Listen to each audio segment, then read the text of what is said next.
When it comes to time travel and jumping through parallel universes within the MCU, nobody understands that better than the Agents of S.H.I.E.L.D.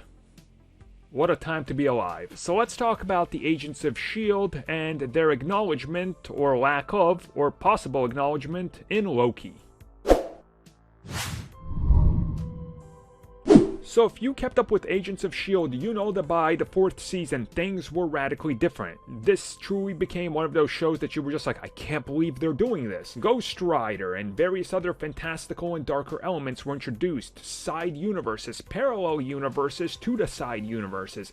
Going to the future, going to the past, going to alternate versions of each one of those, and so forth. Honestly, they even went to the far edge of space. That show got insane. You would think that the TVA would acknowledge it, right? Well, they didn't. They definitely did not. So fandom recently got to talk to Loki's writer, Michael Waldron, and they just openly asked him about this. Look, in Agents of S.H.I.E.L.D., look at everything that happens. Plus, Agent Coulson.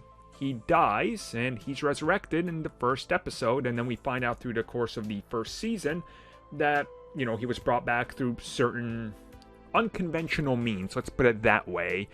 And when he was asked about the Agents of S.H.I.E.L.D. possibly connecting to anything or being acknowledged by Loki, he said that he believes that it's one of those tendrils in the multiverse, perhaps. And he says that, you know, just because you mention Coulson, maybe you could mention him again.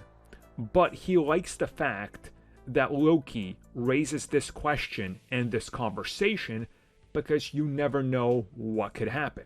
So I am going to assume that this is more or less a 100% confirmation. Agents of S.H.I.E.L.D. does not take place in the MCU at all. It is one of these tendrils, as he puts it, that eventually just does its own thing. It's a parallel timeline. It exists in its own, you know, little corner of the universe, just like the Netflix stuff, just like whatever else you might have watched, Cloak and Dagger, Runaways, and everything. And if they ever acknowledge anything from it, it will be in a wink and a nod type of fashion.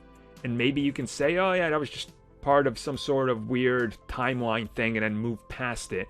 But the fact that they've never openly acknowledged anything that Marvel TV has done, I think is pretty much all the confirmation you need. And as he says, you know, it's interesting that's part of the conversation, and he likes that it raises the question.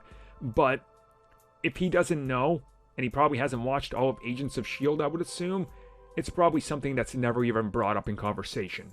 Sadly. As much as I loved Agents of S.H.I.E.L.D., you could tell it was its own thing, and the way it ends, there's no way it could ever connect to the MCU.